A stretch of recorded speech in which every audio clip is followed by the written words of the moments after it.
Hey guys, Mr. Baines here. I'm going to show you what you need to do to graph your work today. So first thing you need to do is you should already have this open. So it asks you to open the Google Sheet below. So open that. Then you need to scroll down to the graph section. Then open up your Paper Rockets lab right up. So go over to your Paper Rockets lab. Where is it? Paper Rockets lab. Okay. If you have it turned in, make sure you click on submit. It shouldn't be turned in yet. It couldn't be done yet. Okay. Then you're going to open up your lab here.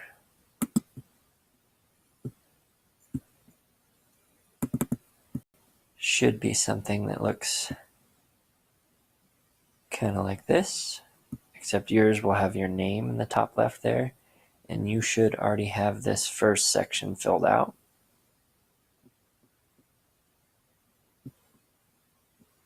Okay, scroll down to this section right here. See the graph? You have two options. Either you can double click on this picture, or you can click once and then choose the edit button.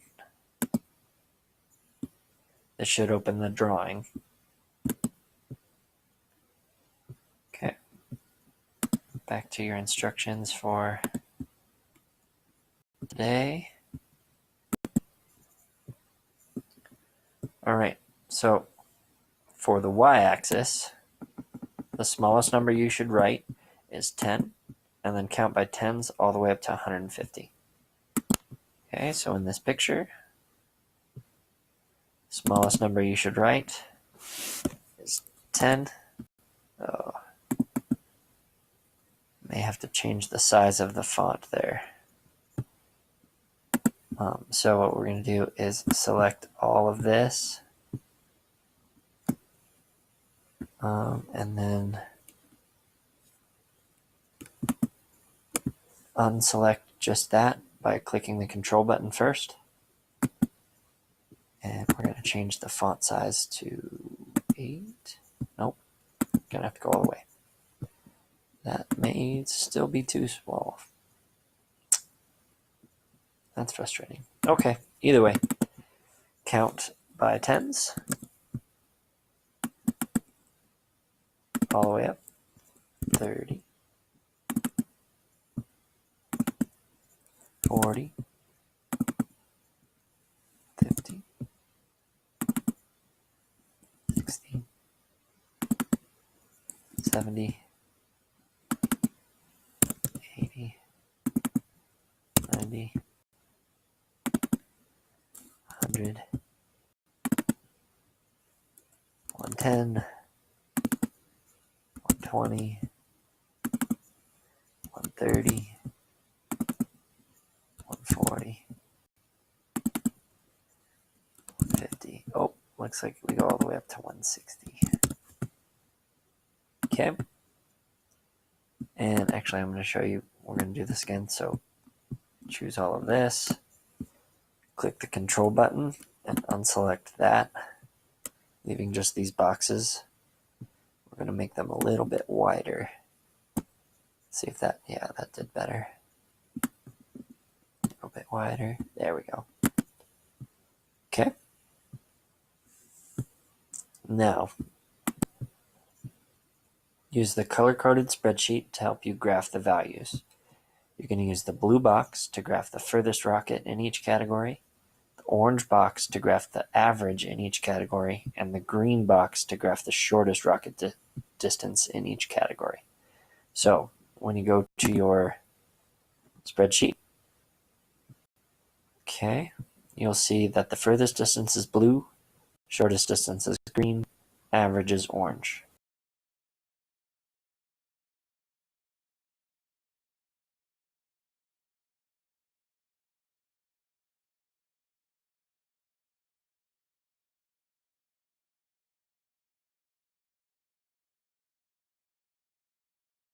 So I'm going to take the blue bar and I'm going to drag it up all the way up to about 120 and maybe go a tiny bit past that to be 122. Then I'm going to click on, go back here. I forgot the number already. The smallest number was just 1 foot. So I'm going to take just the green. I'm going to bring it down to almost 0. See, I can see it just there at the bottom. Okay, then I'm going to click on just the orange one. So you kind of have to double click there.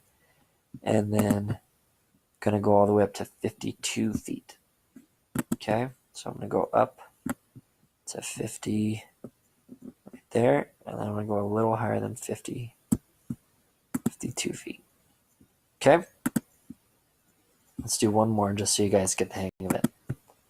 All right, the fat one is 72 feet.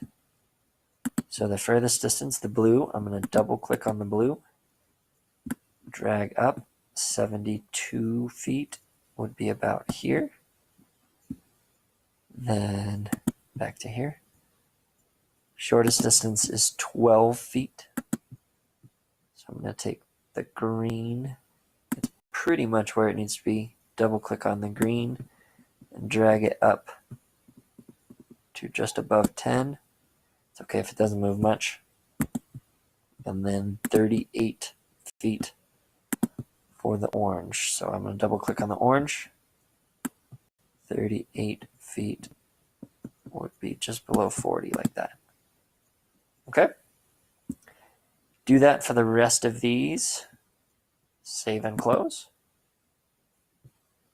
All right, then the last step is you need to write a conclusion. So go ahead and open up this doc here. And it gives you step-by-step instructions on how to write a conclusion, or it's also called reporting your results. Okay. If you write a conclusion this way, it is CSIQ. So exactly what your science and English teachers all ask of you. So you're gonna, if you need some sentence starters to try and get you started, there are at least two options in every single one of these categories. If you notice, it says sentences with a parenthesis. You can have multiple of these, each of these sentences if you wish. You need to have at least 7 sentences for this conclusion. So this says the 6th sentence, but this may actually end up being like your 8th or your 9th sentence if you do this correctly. Okay? So write your conclusion. This is how you, if you want to, you can just use this first blue one. This is how you start each sentence, and then you finish it. Okay? And then when you're finished with that, you click Submit on Google Classroom. That should be all for this video. All right, see you next time.